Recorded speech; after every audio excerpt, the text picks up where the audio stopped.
할렐루야. 이 시간 우리 하나님 말씀을 사모하여 나오신 우리 모든 성도님들에게 하나님의 귀한 은혜가 함께 하시기를 축원합니다. 부모에게 자녀란 그런 존재인가 봅니다. 모든 것을 주어도 아깝지 않고 때로는 더 주지 못해서 미안해하기도 하시고, 줄 수만 있다면 내 안에 있는 것, 내 생명까지도 주고 싶은 존재, 혹은 다 키워놓은 것 같은데 이미 어른이 되어서 내 자녀가 또 다른 자녀를 낳았음에도 불구하고 내 자녀는 여전히 어리게만 느껴지는 존재, 이것이 아무래도 자녀를 향한 부모님들의 모습이라고 생각이 되어집니다. 아마 이 자리에 계신 우리 성도님들 많은 분들도 자녀를 양육하시는 분들이라면 다 이와 같은 마음이라고 생각이 됩니다. 자녀의 나이가 어리든 자녀가 나이가 많든 자녀의 나이하고는 상관이 없이 자녀는 끝까지 자녀입니다. 아무리 자녀가 어른이 되어도 나에게 있어서는 자녀인 겁니다. 성도님들 가운데 때로는요, 제가 설교에 말씀을 전하는 가운데, 신방을 하는 가운데 기도의 제목들을 물어보면, 여쭤보면 늘 1번이 자녀에 대한 기도의 제목입니다. 자녀가 1번부터 한 3번, 많으면 한 5번까지는 다 자녀들의 내용인 것 같아요. 이러면 이래서, 저래면 저래서, 잘하면 잘하는 대로, 때로는 못하면 못하는 대로, 잘 나가면 잘 나가는 대로, 부족하면 부족한 대로, 늘 자녀들이 기도의 제목의 1순위인 것 같습니다. 그래서 그 어떤 부모도 자식이 잘못되기를 바라는 부모는 없을 겁니다. 무엇이든지 다 잘 되었으면 좋겠다, 이렇게 생각하는 게 아마도 부모의 마음일 겁니다. 오늘 본문에 기록된 이 말씀 가운데서도 우리는 아버지 다윗의 모습을 볼 수가 있습니다. 자신의 죽음을 앞두고 그 아들 솔로몬에게 남겨두는 마지막 유언의 메시지가 오늘 본문의 말씀입니다. 다윗은 참된 신앙인이면서 최고의 왕이었고 아들을 사랑했던 그 아버지였습니다.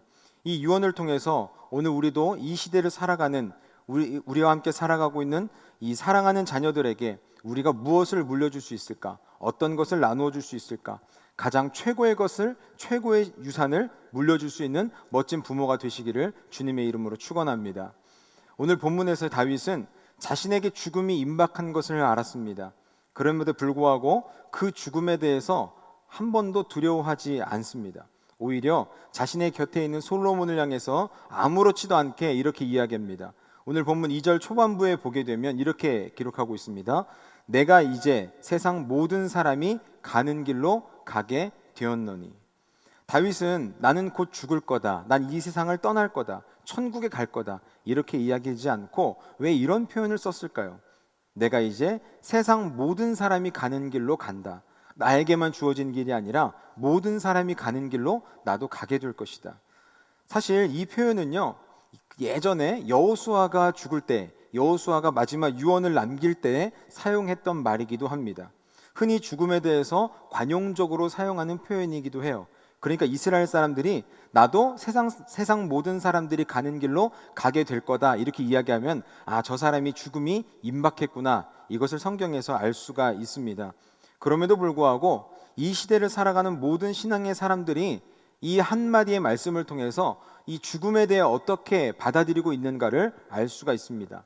여호수아도 그랬고요, 다윗도 그랬습니다. 아무런 의미 없이 관용적으로 쓴 말이 아니라 자신의 신앙이 이 관용적인 말 한마디에 담겨져 있는 겁니다. 죽음이란 것은 하나님께서 모든 사람들에게 허락하신 섭리이고, 이 죽음의 길이라는 것은 그 어느 누구나 가는 길입니다. 어느 누구에게나 찾아오는 순간입니다.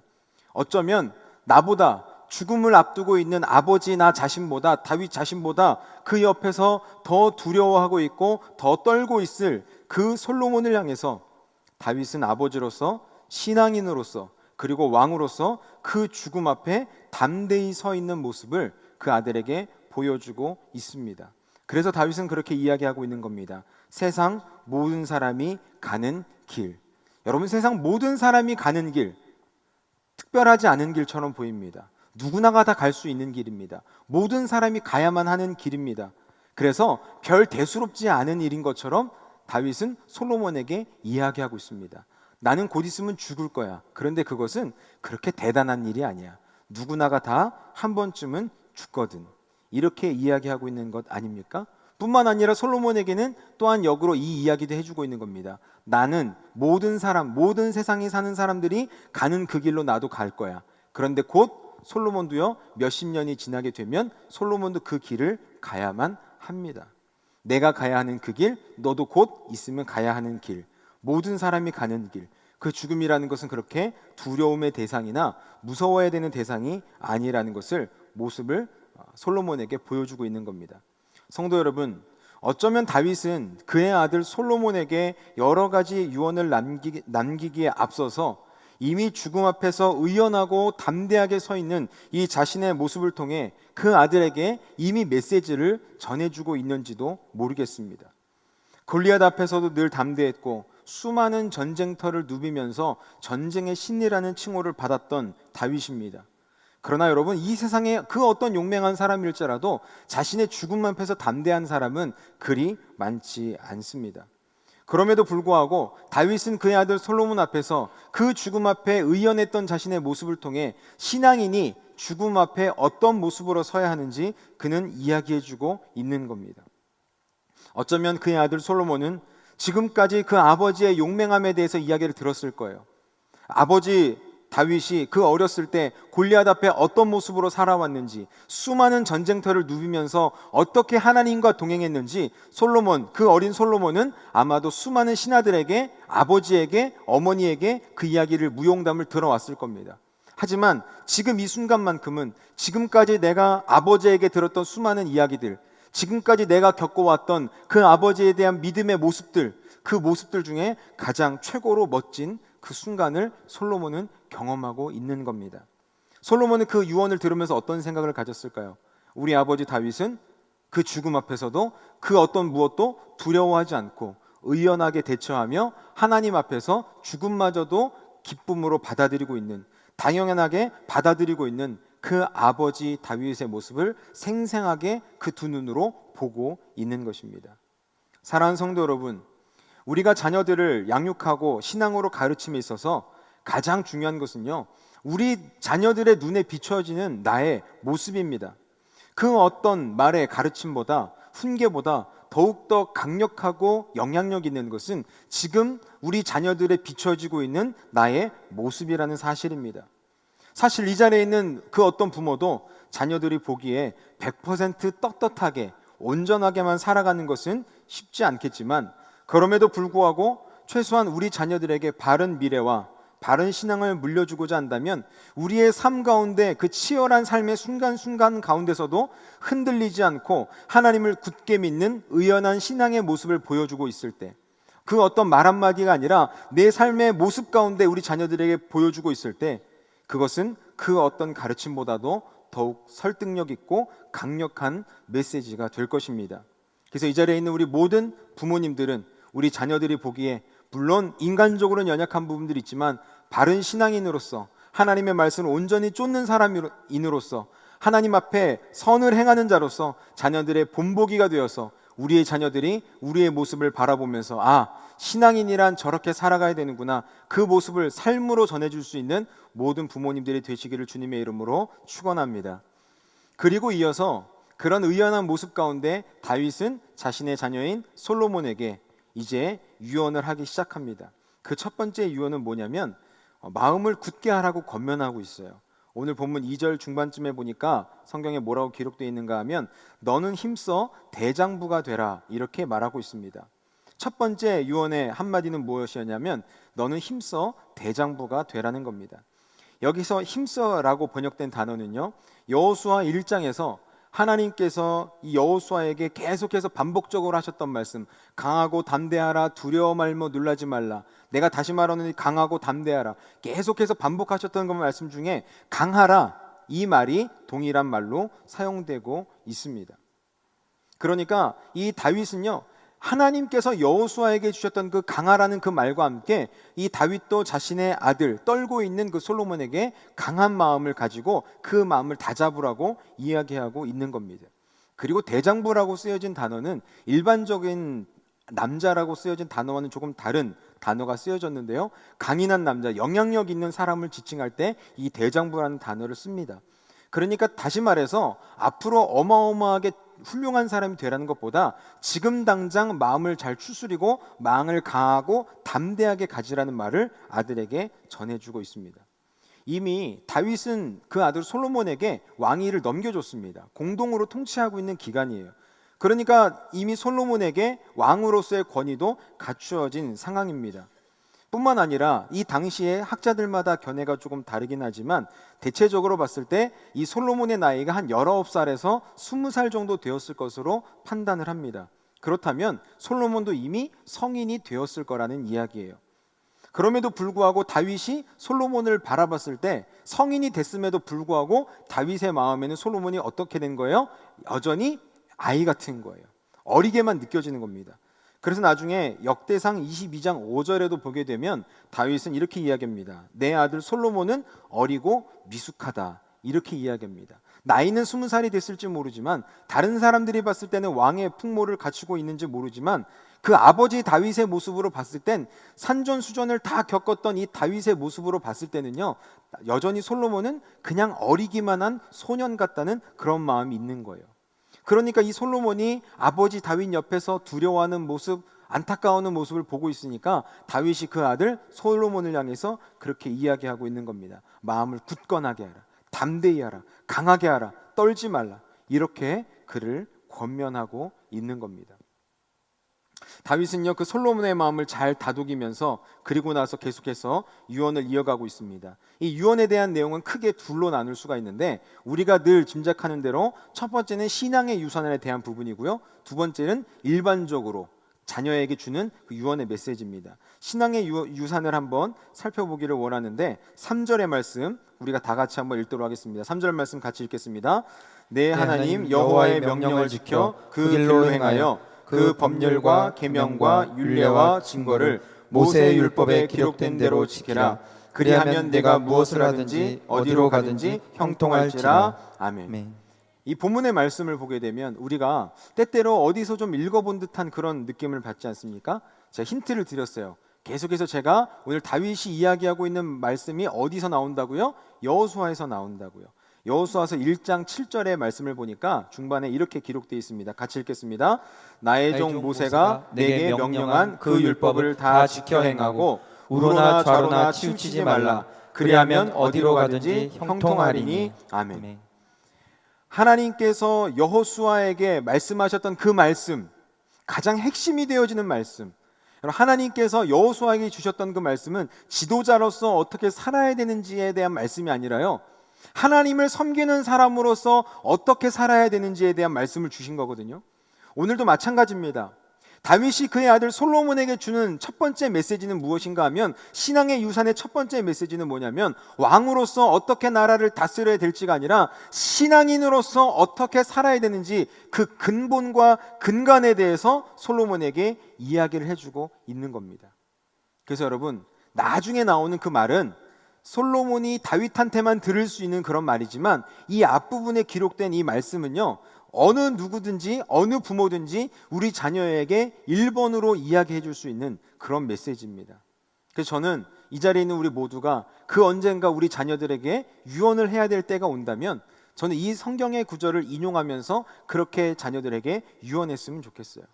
하나님께서 여호수아에게 담대하라고 말씀하셨고, 하나님께서 여호수아에게 율법과 모든 법례를 지켜서 행하라고 말씀하셨던 것처럼, 그것이 모든 삶의 첫걸음이라고 말씀하셨던 것처럼, 뿐만 아니라 다윗도 솔로몬에게, 그리고 우리도 우리의 자녀들에게, 이것은 앞으로 어떠한 직장을 갖느냐, 어떠한 삶을 살아가느냐의 문제가 아니라 내가 그리스도인으로 살아가느냐, 하나님의 자녀로 살아가느냐, 아니면 그냥 일반인으로 살아가느냐, 그 차이에서부터 비롯된 말씀입니다.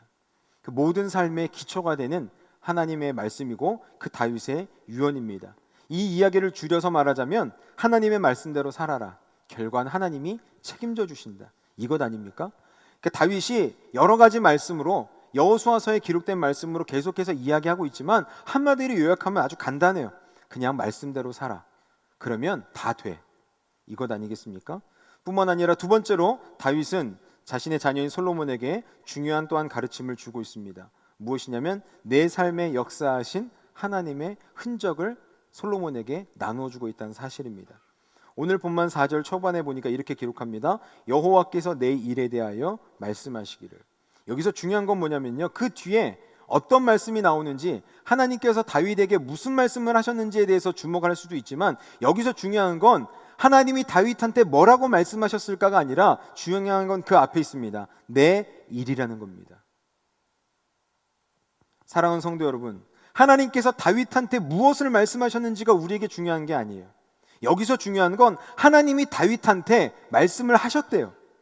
다윗에게 친히 말씀을 하셨다고 여기 성경에는 기록을 하고 있습니다.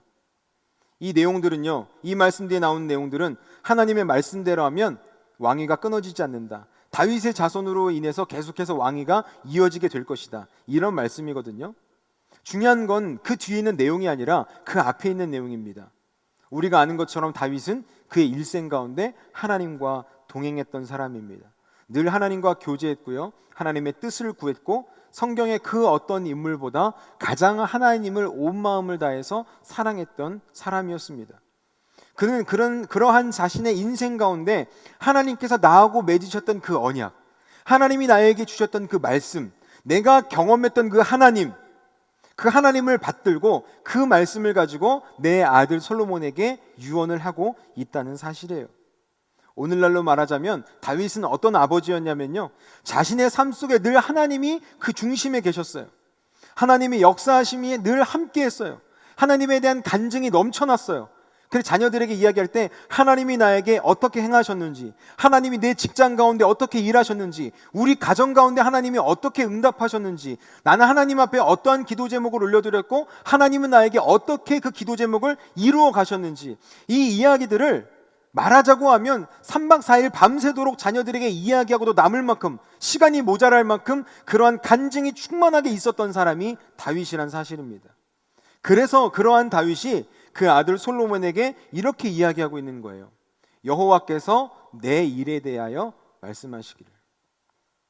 성경에 보게 되면 아브라함의 하나님, 야곱의 하나님, 이삭의 하나님, 수도 없이 이러한 말씀들이 기록이 되고 있는데, 오늘 이 유언의 메시지를 남김에 있어서 다윗은 아브라함의 하나님을 이야기하고 있지 않습니다. 이삭의 하나님도 아니고, 야곱의 하나님도 아니고, 요셉의 하나님도 아니고, 모세의 하나님도 아닙니다. 누굽니까? 여호와께서 내 일에 대하여 말씀하시기를.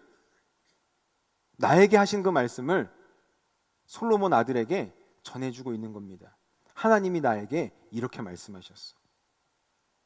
사랑하는 성도 여러분, 우리가 우리 자녀들에게 하나님에 대하여 알려주고 성경에 대하여 뭐라고 써 있는지를 알려주는 것도 매우 중요합니다. 그래서 자녀들에게 성경 말씀을 읽어주기도 하고 하나님의 말씀을 가르치는 것도 굉장히 중요합니다. 그런데 사랑하는 성도 여러분, 왜 이 세대 가운데, 요즘 세대 가운데 많은 자녀들이 부모님의 신앙을 벗어나서 다른 길로 가려고 할까요? 때때로 어느 가정은 신앙의 유산들이 잘 물려주고 물려받아서 더욱 귀한 열매가 맺어지는 가정도 있는 반면에, 때때로 어느 가정은 자녀들이 아버지가 믿는 하나님을 믿으려고 하지 않아요. 어머니가 믿는 하나님을 믿으려고 하지 않습니다. 혹 이 자리에 그런 분들이 계십니까? 여러분들의 자녀가 신앙생활을 하지 않아서 마음속으로 애타하면서 힘들어하신 부모님들 계십니까? 물론 그 모든 것이 다 부모의 책임이라고 할 수는 없습니다. 믿음이라는 것은 하나님으로부터 개인적으로 부여받는 것이기 때문에 100% 부모가 다 잘못했다고 할 수만은 없어요. 그러나 중요한 건 뭐냐면, 그 책임을 우리가 지지 않는다 할지라도 중요한 건 우리의 자녀들에게 믿음의 신앙의 유산을 어떻게 줄 수 있냐는 겁니다. 과연 여러분들은 여러분들의 자녀들에게 어떤 신앙의 유산을 주셨습니까? 어떤 신앙의 유산을 물려주기를 원하십니까? 중요한 것은 여러분, 성경에 기록된 하나님이 어떤 하나님인가를 자녀들에게 보여주는 것도 중요하지만 내 삶에 하나님이 어떻게 역사하셨는지를 보여주는 게 더 중요한 겁니다. 성경에 기록된 하나님은요, 부모에게 배우지 않아도 돼요. 성경에 기록된 하나님은요, 교회에서도 가르칩니다. 성경에 기록된 하나님은 내가 성경을 읽기만 해도 얼마든지 알 수 있어요. 그러나 여러분, 부모의 삶에 역사하시는 그 하나님은요, 내가 삶으로 보여주고 내가 내 자녀들에게 내 입으로 고백하고 간증해야 됩니다. 여러분들에게는 그런 간증이 있으십니까? 여러분들에게는 하나님을 인격적으로 만난 그 경험이 있으시냐는 겁니다. 제가 중등부를 담당하고 있습니다. 중학생들을 담당하고 있는데, 제가 중등부 사역을 하면서 가장 안타까운 게 뭐냐면 교회를 오래 다닌 애들을 보면 잘 안타깝습니다. 차라리 교회 나온 지 얼마 안 돼서 교회가 뭔지 모르는 애들은요, 잘 모르니까 괜찮아요. 그런데 어렸을 때부터 교회를 다닙니다. 어렸을 때부터 주일학교를 열심히 다녀요. 심지어 전국대회나 이런 데 나가서 성경고사나 이런 거 나가서 상도 받아오는 친구들도 있어요. 그런데 그 친구들이 교회에 대한 문화도 알고 성경에 대해서도 알고 하나님에 대해서도 알아요. 그런데 하나님이 누군지 몰라요. 하나님이 어떤 분인지, 첫째 날부터 여섯째 날까지 천지를 어떻게 창조하셨는지, 홍해를 어떻게 가르셨는지, 10가지의 하나님의 징벌은 무엇이었는지, 십자가는 어떻게 돌아가셨는지, 예수님의 이야기에 대해서는 잘 알아요. 예수님의 이야기에 대해서, 하나님의 이야기에 대해서 알아요. 그런데 무엇을 몰라요? 하나님을 몰라요. 그 안에 신앙이 없어요. 그러니까 교회는 와요. 교회는 와서 자리에는 앉아 있습니다. 노래도 불러요. 성경 퀴즈 내면 퀴즈도 기가 막히게 맞춥니다. 엄마가 교회 안 나가면 용돈을 안 주니까 교회 출석은요 기가 막히게 해요. 근데 여러분, 수련회를 가거나 신앙에 힘들고 어려운 일들이 다가왔을 때 그 친구들하고 이야기를 해보게 되면 무엇을 느낍니까? 제가 100% 장담할 수 없으나 그 친구들 마음속에 예수 그리스도가 없는 경우들이 굉장히 많습니다. 그 안에 하나님이 없어요. 예수님이 없어요. 심지어 제가 누구라고 말씀은 못 드리겠습니다만 한 학생 중에 한 명은 유아 세례를 받고 입교를 해야 되는 때가 됐어요. 그 친구가 바빠서 저하고 1대1로 신앙교육을 하고 문답을 하는데 그 친구가 이야기하더라고요. 자기는 예수님을 잘 모르겠대요. 그래서 제가 얘기했습니다. 너는 지금 입교를 안 하는 게 좋을 것 같아. 그랬더니 그 친구가 뭐라고 이야기하냐면, 그러면 큰일 나요. 엄마 아빠가 난리가 나요. 그냥 한 번만 눈 감아 주시면 안 될까요? 제가 제 신앙은 알아서 할게요. 그러면서 뭐라고 이야기하냐면, 제가 믿는 것 같기도 해요. 그렇게 이야기를 합니다. 일단 그 친구는 입교를 받았습니다. 제가 잘 권면을 하고 다시 복음에 대해 설명을 하고 본인이 마지막엔 저는 믿는 것 같아요 라고 이야기하는데 안 줄 수는 없고, 그런 모습들을 보면서 제가 얼마나 가슴이 아팠냐면, 그 친구가 부모님의 수많은 성경의 교육을 받아왔을 텐데, 신앙의 교육을 어렸을 때부터 받아왔을 텐데, 그럼에도 불구하고 그 아이는요 부모의 모습을 통해서 하나님을 본 적이 없어요. 하나님에 대해서 듣긴 들었습니다. 성경의 말씀은 들어왔을 거예요. 그러나 살아 역사하신 하나님을 경험한 적이 없어요. 살아 역사하셔도 내 인격 가운데 동행해 주시고, 내 마음을 아시고, 나를 불쌍히 여기시고, 내 인생 가운데 동행해 주시고, 내 손을 꼭 붙잡아 주시고, 내 기도를 바로 옆에서 들으시는 그 예수님에 대해서는 경험해 본 적이 없는 거예요. 왜요? 그 부모님이 그렇게 살지 않았거든요. 그 아이의 말이 그래요. 성경에 기록된 하나님은 알지만 지금 살아 역사하신 하나님을 경험해 본 적이 없다는 겁니다. 사랑하는 성도 여러분, 이것보다 안타까운 게 어디 있습니까? 우리가 우리 자녀들에게 남겨야 할 믿음의 유산은 책 속에 기록된 하나님이 아닙니다. 성경책만 내 옆구리에 끼고 거룩한 척 다닌다고 해서 그 말씀이 우리 자녀들에게 전달되는 것이 아닙니다. 하나님의 말씀은 오랜 책에 기록된 이스라엘 역사도 아니고요, 그냥 문자로 기록된 누군가의 이야기도 아닙니다.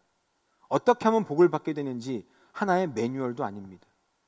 우리가 지금 마주하고 있는 이 성경 말씀은 지금도 살아계셔서 지금 이 순간에도 내 삶 가운데 역사하시고 내 기도를 들으시고 내 인생의 앞날을 책임지시는, 살아 역사하시는 우리 하나님인 줄로 믿으시기를 바랍니다. 사랑하는 성도 여러분, 우리는 우리 자녀들에게 그런 하나님을 전해주어야 합니다.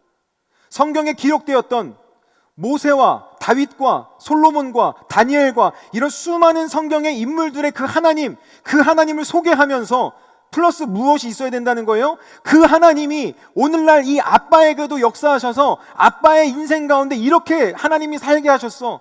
엄마의 삶 가운데 우리 하나님이 이렇게 역사하셨어.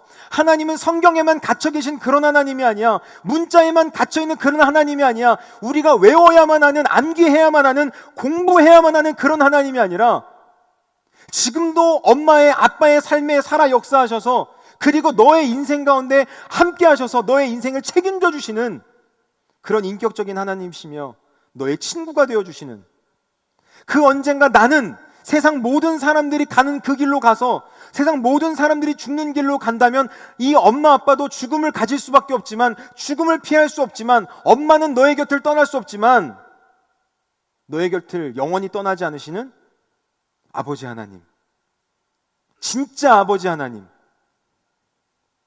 그 아버지 하나님이 너와 함께 하실 거야.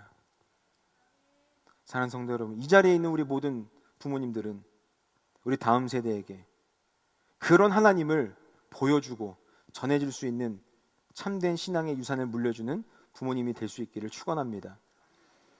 그리고 이어서 다윗은 몇 가지를 당부하게 되는데요. 세 가지를 당부하는데 간략하게 요약을 하자면, 첫 번째는 요압을 죽이라는 겁니다. 두 번째는 길앗 바르실레의 아들들에게 은총을 베풀라는 거고요. 마지막 세 번째는 시므이를 죽여라 라는 세 가지입니다. 때때로 이 부분들에 대해서 너무 많은 부분들이 너무 영적으로만 해석을 하시는 분들이 계세요. 물론 정의를 행하기 위해서, 은혜를 베풀기 위해서 그렇게 해서 다윗은 그 아들 솔로몬에게 세 가지를 당부한 것이 어느 정도 맞기는 맞습니다. 그런데 이제까지 우리가 다윗이 얼마나 위대한 신앙인인가를 우리가 보여줬다면, 사실 이 세 가지 당부의 모습을 통해서 다윗이 얼마나 대단한 정치인인가를 사실은 성경 말씀에서 보여주고 있어요. 단 한 가지 요압에 대한 부분만 좀 살펴볼 텐데, 요압을 죽이는 데 있어서 요압을 죽이라고 이야기하는데, 요압이라는 인물은 다윗의 명령을 어겼기 때문에, 불의한 살인을 저질렀던 사람이기 때문에 그 정의를 해결하기 위해서, 시행하기 위해서 요압을 죽이는 것은 맞습니다. 그러나 여러분, 다윗의 부하들 중에 그렇게 멋대로 했던 사람이 요압만 있는 것은 아니에요. 잘못을 저지른 사람이 요압 장군만 있는 것은 아닙니다. 그런데 왜 하필이면 요압이라는 인물이 가장 첫 번째 나오게 됐을까? 여러분, 요압이라는 인물들은요, 성경의 곳곳에 보시면 다윗의 일대기에 늘 함께했던 장군이 요압 장군입니다. 가장 유명한 이야기가 어떤 것이었냐면, 다윗이 사탄의 충동을 받아서 인구조사를 하게 되잖아요. 인구조사를 해서 하나님한테 혼나게 되는데, 그때 그 인구조사를 하지 말라고 말렸던 인물이 요압 장군입니다. 그러니까 요압이 나쁜 사람은 아니고, 요압이 능력도 출중하고 바른 정세 판단도 잘하는 사람이에요.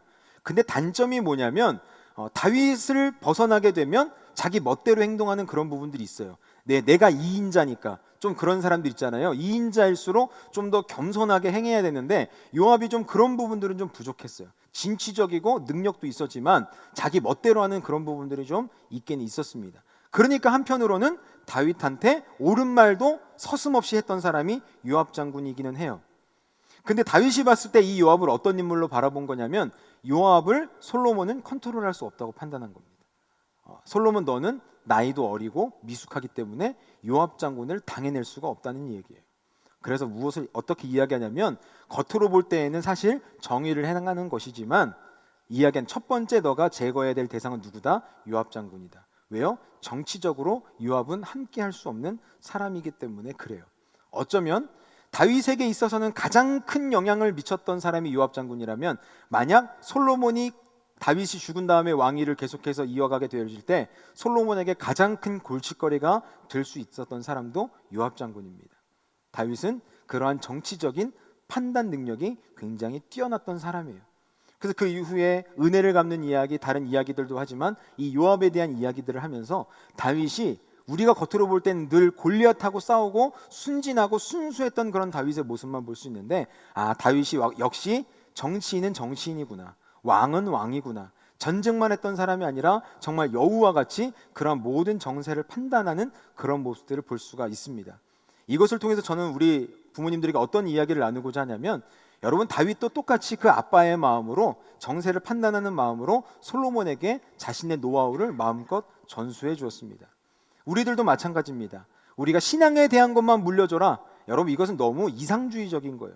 우리는 부모로서 내가 지금까지 겪었던 수많은 인생의 노하우들, 신앙에 대한 것뿐만 아니라 때론 사업에 대한 것, 혹은 저축에 대한 것, 여러 가지 건강에 대한 것, 이러한 노하우들을 우리 자녀들에게 전해줄 수 있습니다. 그러나 중요한 건 무엇이었어요?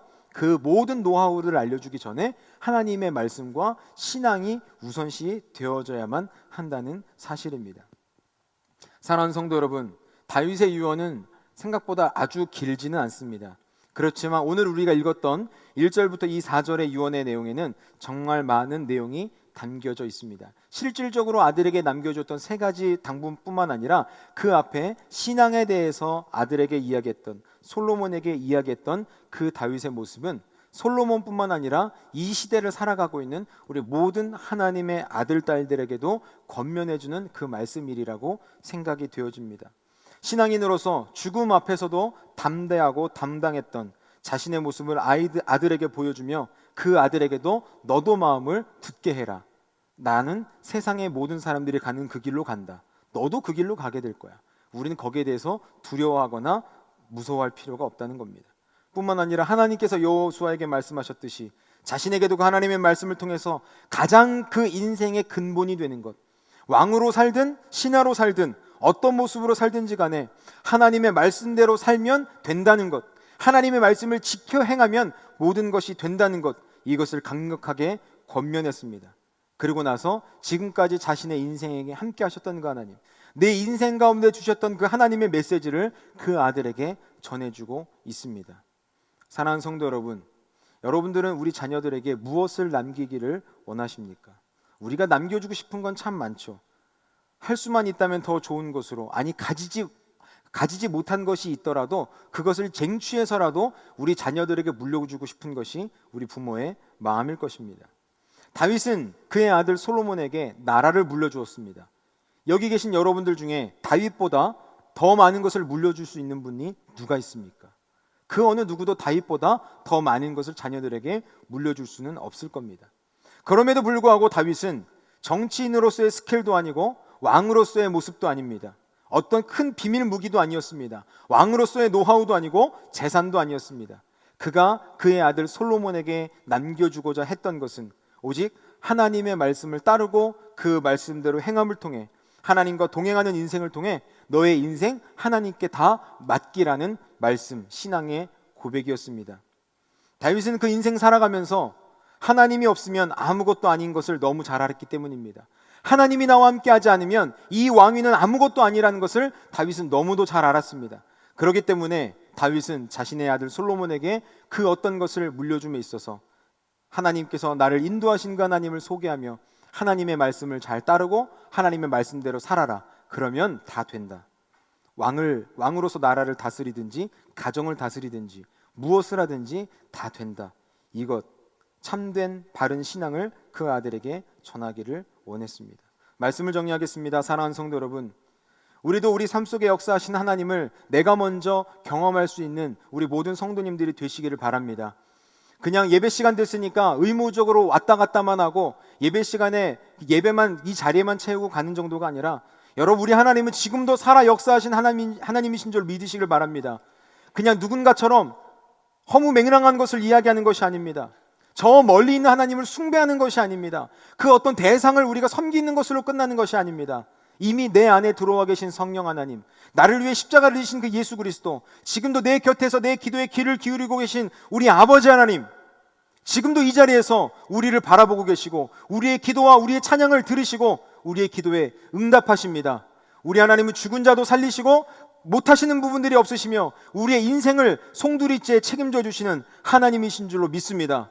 그 하나님을 내가 먼저 인격적으로 만나고 경험함을 통하여서 내가 인격적으로 만난 그 하나님, 우리 자녀들에게도 그 인격적으로 만난 하나님을 전해주고 우리의 자녀들이 비록 부족한 부분들이 많지만 우리의 인생의 그 걸음걸음을 통해서 내가 걸어갔던 그 걸음을 통해서 지금도 살아 역사하시는 그 하나님을 만나게 되고 바라볼 수 있는 참된 신앙을 물려주어서 다윗이 갔던 그 길을 솔로몬도 가려고 노력했던 것처럼 내가 걸어가고 있는 그 하나님의 길, 참된 신앙의 길을, 그 길을, 같은 길을 우리 자녀들에게도 걸어갈 수 있는 그런 귀한 믿음이 이어지는 역사가 우리 모든 가정 가운데 임하게 되기를 주님의 이름으로 축원합니다. 아멘.